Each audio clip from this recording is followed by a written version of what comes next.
Come, sit by the fire, traveller. Tonight I have a tale to make you smile. But first, tell me, the self that can never quite be perfect, have you learnt to forgive it? Surely you too have nights when your disguise slips. Tonight's tale is of one clumsy tanuki, a raccoon dog who longed to become a splendid tea kettle, yet simply could not bear the heat. Long, long ago, in a small village deep in the mountains, there lived a poor man who made his living gathering scraps. From morning till dusk he walked the mountain paths with his basket, selling what little he found, living each day simply, kindly, and asking for nothing more. One day, as he walked the mountain path, he heard a small whimper from the grass. There, a tanuki, a round little raccoon dog, lay caught fast in a trap, struggling and squirming in pain. And the more it struggled, the tighter the trap held on. "You poor thing. Off you go now, and no more mischief, you hear?" Gently the man opened the trap and set the tanuki free. And the tanuki, looking back over its shoulder again and again and again, slipped away at last into the evening mountains. That very night there came a knock at the door. The man opened it, and there, standing politely on its hind legs, was the tanuki from the mountain path. And then, to his astonishment, it spoke in human words. "Thank you, kind sir, for saving my life today. I wish to repay your kindness," said the tanuki. "Changing shape is my special gift. I shall become a splendid tea kettle. Take me somewhere and sell me, and let the money ease your life." The poor man could only stare, wide-eyed, at his strange, small guest. And with that, the tanuki spun around once. Pon!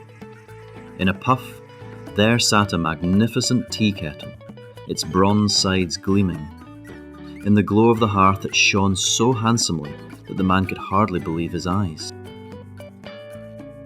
The next day, the man carried the kettle to a temple nearby. The old priest was delighted at first sight.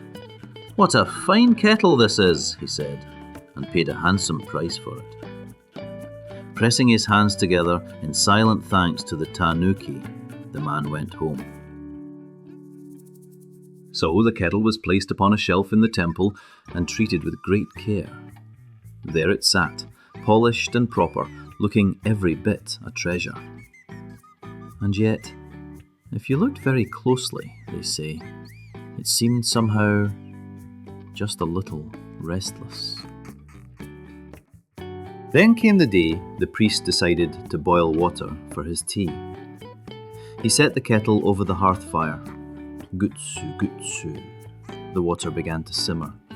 And then, "Achichi! Hot! Hot!" the kettle itself cried out. For out of the kettle, Nyoki, popped a tanuki's head.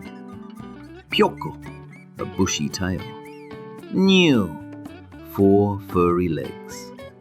And away it went, pompoko, pompoko, dashing round and round the room, half kettle and half tanuki, trailing steam behind it as it ran. "A monster! The kettle is bewitched!" The young monks tumbled over one another in terror, and the whole temple turned upside down with the uproar. And the poor priest, thoroughly frightened, sent the kettle straight back to the man it had come from. And so the kettle came back to the man's little house. But something had changed. Perhaps it was the fire, for the tanuki could no longer turn fully back into itself. Half kettle, half tanuki it remained, a strange, comical, troubled little figure.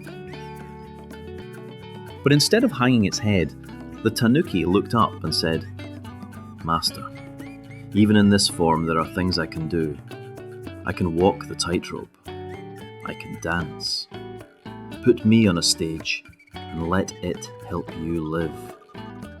It is the least I can offer for the kindness you showed me."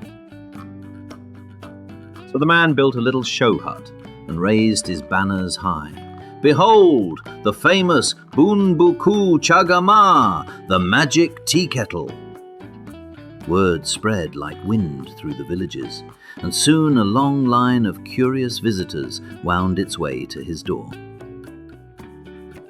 And there, high above the crowd, the little half-kettle tanuki stepped out onto the tightrope, a paper fan held daintily in one paw. Swee, swee, across it glided. Kururi, a spin. Hirari, a hop. The people roared with laughter and delight, and the applause shook the walls of the little hut. The show became the talk of the land, and visitors came flocking from towns far away. The man who had once gathered scraps for a living now wanted for nothing, and the two of them, the man and his tanuki, lived together happily, like true family. Long years passed. The man knew well that every blessing he had came from that one small tanuki, and he was grateful from the bottom of his heart. And so, one day, the two of them decided together the Bunbuku kettle would return to the temple once more, not as a monster this time, but as a treasure that had carried happiness. At the temple, the Bunbuku kettle was enshrined as a sacred treasure and cared for with reverence ever after. And the tale of the tanuki's gratitude was told and retold down through the long years to this very day. And so it ends, happily, happily. That tanuki never did become a perfect tea kettle. The heat undid him. He was left half broken. And yet, with the one trick he could still do in that unfinished shape of his, he truly saved a man. Not after becoming perfect, just as he was. Tell me, traveller, have you been waiting? Once I can do it properly, then I will offer it.